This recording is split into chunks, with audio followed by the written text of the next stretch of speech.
Alam mo ako. Kinain mo ba? Na? Hindi ba kumakain mo? Ay, bakit hindi mo kakain? Hindi kita. Tangan! Kinain mo na nga eh. Sabi niya pa dito, isang beses mo nga lang ako kinain eh. Kaya bihira ako umabot pag nagsisex tayo eh. Sabi ka ng kamit mo, kinakamusta ka sa lagi ni Carlo. Tuwing pumupunta ka dito sa condo. So, ayan po. Dito naman po ako. Kumusta po kayo mga viewers ko? Welcome po kayo sa aking YouTube channel, Rani Channel. Pag-subscribe, like, and share, comment dito sa aking video upload. Okay? Hayaan nyo muna butihan ko ng magandang umaga, magandang tanghali, magandang gabi sa inyo lahat. Sana po nasa mabuti ang kalagayan at wala sa karamdaman. Okay? Itong upload ko ay patungkol todo kay sa isang celebrity. Masabi ng celebrity to kasi sikat to eh. Sikat to eh. Na celebrity. Masabi ng celebrity kapo viewers. Tapos ba yung audio ko? Malakas ba yung audio ko mga viewers ko? Okay, kan lang ha. Comment lang kayo sa baba kung malakas yung audio ko. So masabi kong celebrity to si Miko Montipalco ay nagpatulpo. Kapo viewers, si Miko Montipalco dahil lang sa dahil sa nag-aaway sila ng kanyang asawa at yung pinagawa niyang bahay ay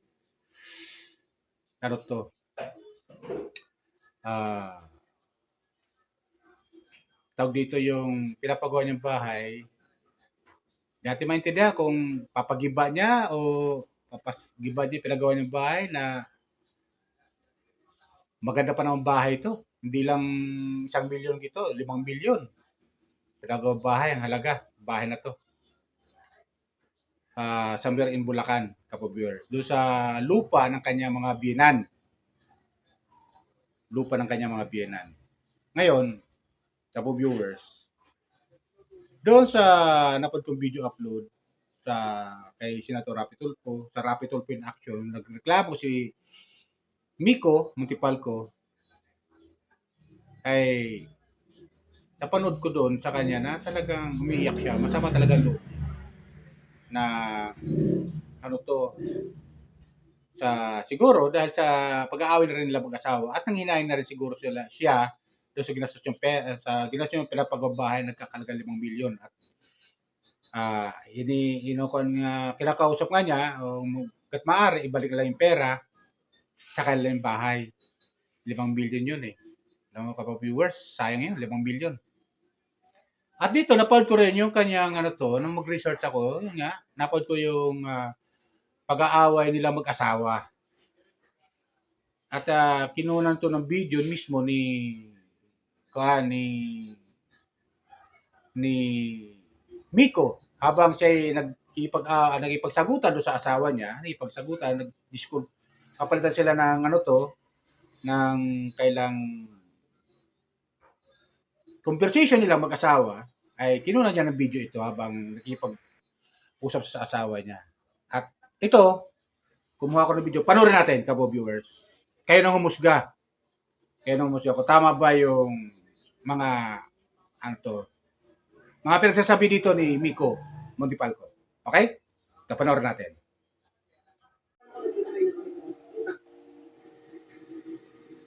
Kaya pala sinasabi ko minsan dito kayo mag-stay sa condo, ayaw mo. Kaya pala uwi-uwi ka lagi ng Bulacan tuwing aalis ako. Dahil sumasalisi pala kayo ng kamit mo.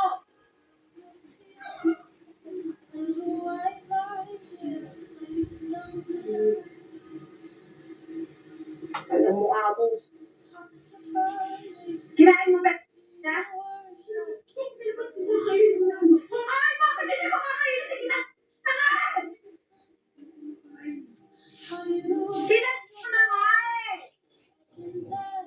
Sabi niya pa dito, isang beses mo nga lang ako kinain eh. Kaya bihira ako umabot pag nagsisex tayo eh. Sabi ka ng kamit mo, kinakamusta ka sa lagi ni Carlo. Tuwing pumupunta ka dito sa condo. Ibig sabihin, may contact pa kayo, nakikita pa kayo. Kahit pinupuntaan mo na ako, sinusuyo mo na ako dito sa condo.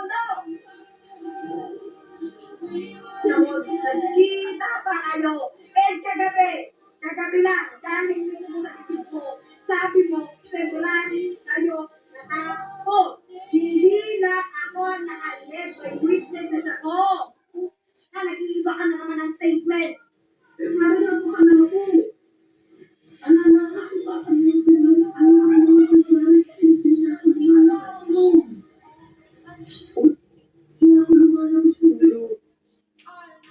Hindi ka lumalabas ng February? Eh, nasa Boracay nga ako, kaya nakita inaway kasi lumabas ka nang walang kasabi.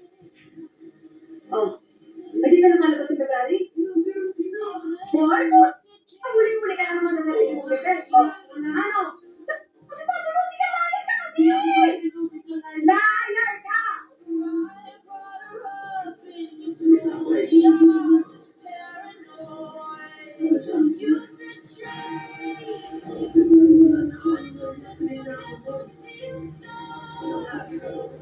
Hindi ka clean.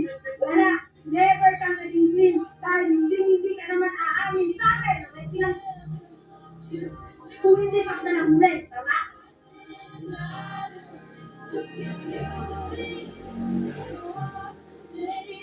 Hindi ka naawa sa akin. Ako kinakasal dito. Habang ka na. Hindi ka naawa sa akin. Bumalik ka dito. Buhay na buhay ka na naman. Ang naman na nag-aaw kita. Dahil sa mga pinag-check up mo. Puta, kaya pag gawin na lang kami mo. Bumalik ka sa akin ang daan-daan ng buhay ko. Samantala ako, araw-araw lang tayo labong kanila. Never mo ako binigyan ng sagot. Hindi ko ba nahuli. Nakapakabuti ang Diyos sa akin.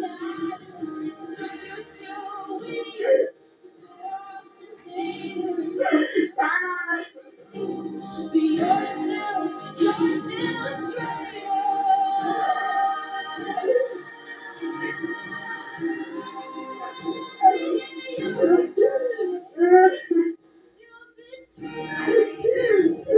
hindi ka na makibulan sa akin na hindi na tayo na hindi na ako mabigat sa'yo. Nasabot pa kami ka ng 7 taon eh. Hindi ako malambot sa'yo, hindi ako maikip sa'yo.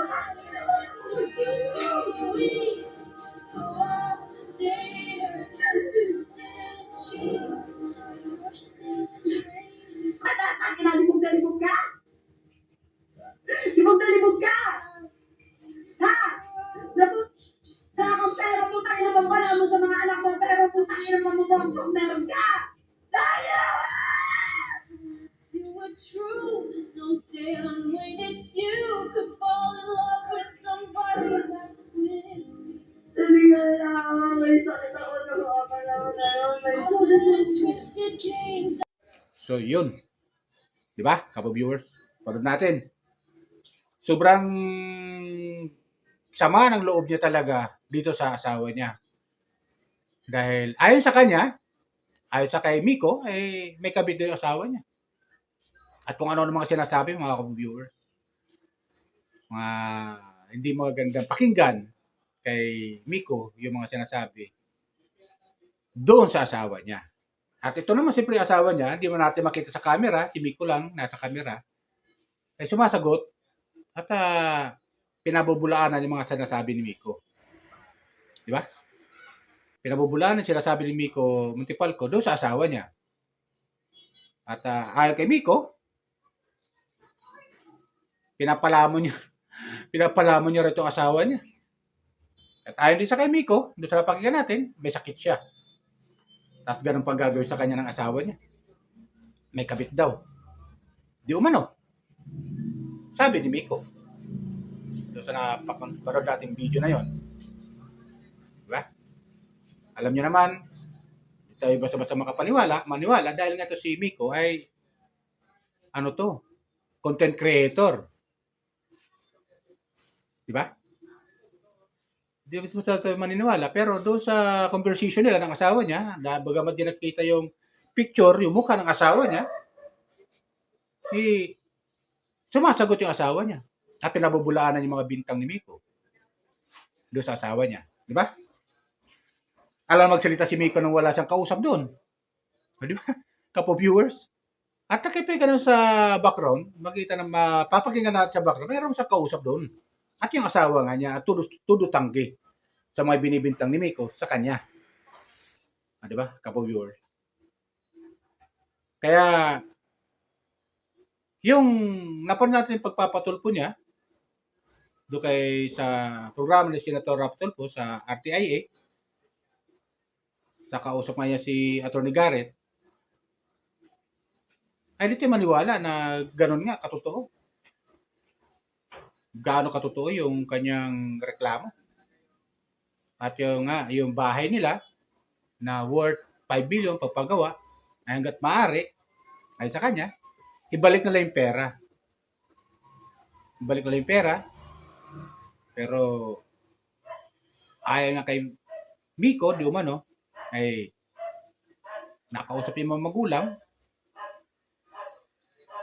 ng yung kanyang biyenan, yung mga biyenan niya, na kumara ibalik nila yung pera sa kanya. Ipanagawa ng bahay doon. Di ba? At ayaw nga kay Miko, pinagpapatuloy ng kanyang pamilya, anong biyenan niya, yung bahay na yun, pagpagawa. Kasi kunti na lang daw, ay matatapos yung bahay. Di ba? Pero, yun nga, umiiyak siya. Ganun pa man, humingi pa rin siya ng sorry sa ginawa niya, na siguro, dahil na rin siya pagpapatulpo, siyempre, kahihiyan din nila ang mag-asawa. Pwede nang pag-usapan kasi, yung away ng mag-asawa, pero dumating na sa punto na talagang hindi siguro maatim ni Miko na yung kanyang asawa ay ayon sa kanya, di umano, ay may kabit. O, di ba? Kaya siguro, gano'n na lang ang nangyari. Pero para sa akin, Kapo Viewer, sayang yung pinapagawa ni Mikong bahay. 5 milyon eh. Bahay, maganda pa naman. Sayang. Di ba? Mga viewers ko. So, kayo lang musga, comment na lang kayo kung tama yung napanood nyo na video na pinapakita ko sa inyo. Kung tama ba, si Miko ba yun o baka kan lang yun. Ano to, arte lang ni Miko yun. O kung totoo bang may siya doon o baka, siyempre, bilang content creator, kung siya ba talaga yun. Di ba? Para sa akin, mga Kapo Viewer. Yun lang po. Paalala ko lang ulit, baka magustuhan nyo po, pakishare na lang po, like and share, comment dito sa aking video upload. Comment lang po kayo at pakisubscribe lang po. Okay? At huwag po kayo mag-skip ng ad. Yun po. Bye. Ingat po tayo lagi. Pagpalain po tayo ng pumay kapal.